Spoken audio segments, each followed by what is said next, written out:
Mesdames et messieurs et mesdemoiselles, vous savez que M. Vladimir Poutine va se rendre en Mongolie, invité par le président mongol, Ouknadim Kourachik. C'est lui qui est juste là. J'ai fait une émission là-dessus hier. Et les Occidentaux et les médias occidentaux se sont agités depuis hier, sont en train de s'agiter davantage. Même des autorités occidentales s'agitent autour de cette nouvelle. Et vous devez savoir que M. Ouknadim Kourachik, le président mongol, ancien lutteur, qui a d'ailleurs même un surnom, il est très connu dans cette partie de l'Europe. Il y a les Occidentaux aussi qui le connaissent très bien. Et M. Ouknadim étant, disons comme ça, hein, c'est un allié de Vladimir Poutine. En fait, c'est un gars qui admire énormément Vladimir Poutine. Lui, il n'a d'exemple que Vladimir Poutine. Donc, c'est un admirateur de M. Vladimir Poutine qui l'invite en tant que président. Et qu'est-ce qui se passe?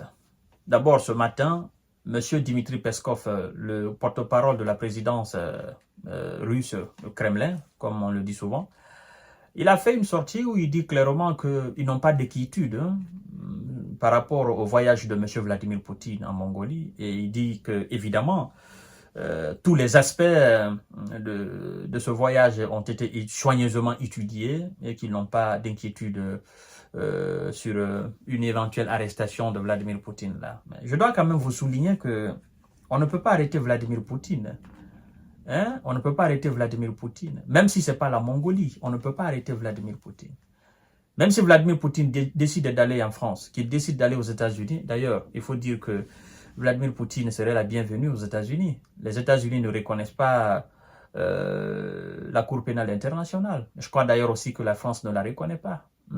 La plupart de ces pays, Grande-Bretagne, la plupart de ces pays ne reconnaissent pas la Cour pénale internationale. Et donc, l'on est en mesure de poser la question, pourquoi on dit la Cour pénale internationale?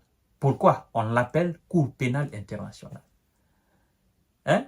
Si tous ces grands morceaux, tous ces gros morceaux de ce monde-là, tous ces pays qui ont certains pouvoirs, qui fait que les gros requins ne peuvent pas les bouffer, voilà, la Chine s'en fout de la Cour pénale internationale. La Turquie, idem. L'Israël, idem. Les États-Unis, idem. La Russie, idem.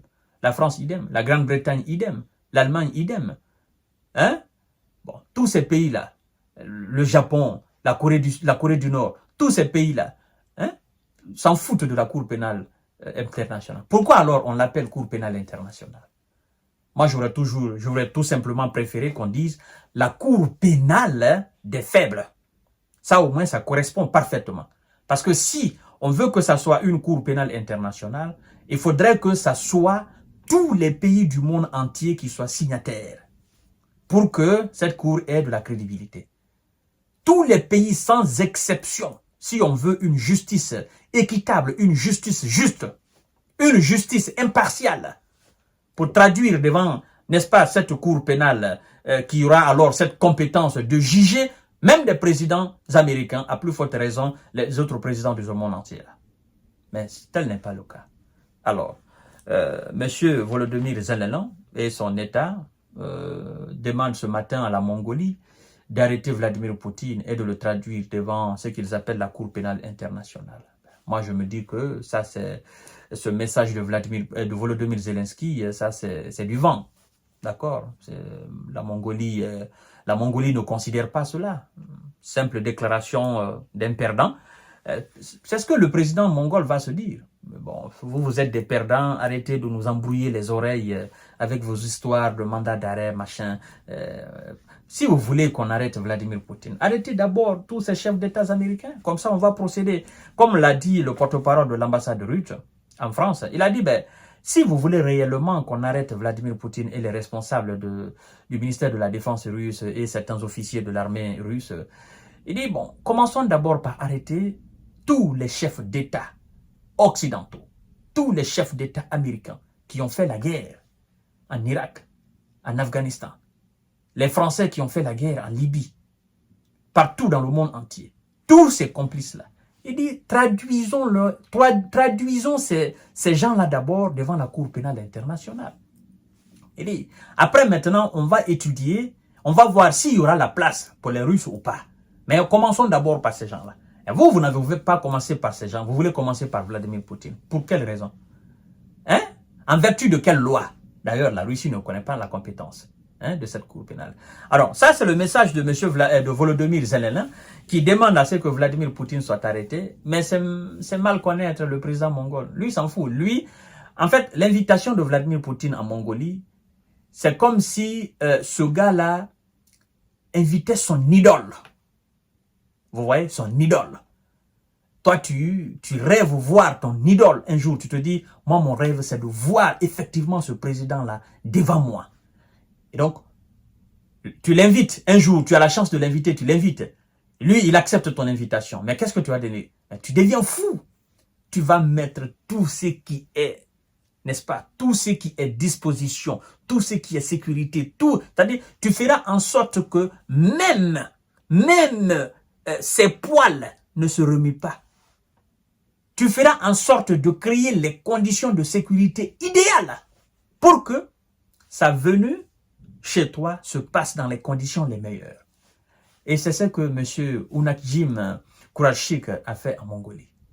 Donc, actuellement même, ils sont en train de préparer le terrain d'une façon impeccable.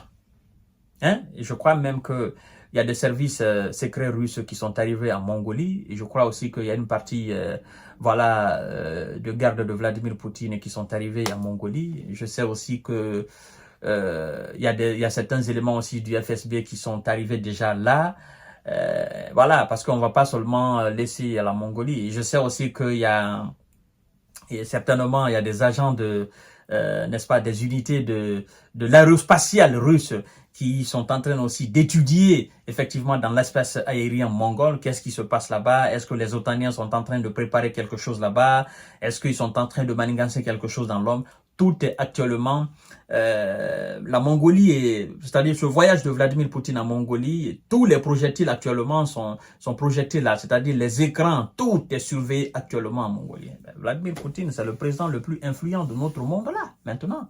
Donc, son déplacement ou ses déplacements ne se font pas comme ça banalement. Il faut préparer. Nous allons voir les avions qui vont l'accompagner. Quand il est parti en Chine, on a vu combien de vols. Combien de vols qui accompagnaient son avion. Et je sais aussi que c'est la même chose qui va se passer, n'est-ce pas? Cette fois-ci, c'est le 3, c'est le mardi, là, qui va se passer aussi en Mongolie. Et puis voilà, les Occidentaux vont en parler, manani nana, et puis ça va passer, le gars va retourner chez lui, et puis voilà. C'est l'Ukraine qui perd dans tout ça, en fait. C'est ce que Zelensky ne comprend pas, mais il va comprendre. Donc, mesdames et messieurs, voilà un peu ce que j'avais à dire par rapport à cela. Partagez la vidéo dans tous les groupes aussi. Poutine va se rendre très bien à Mongolie et tout va se passer très bien. Puis, il va retourner chez lui tranquillement et puis on va continuer à parler. Merci beaucoup.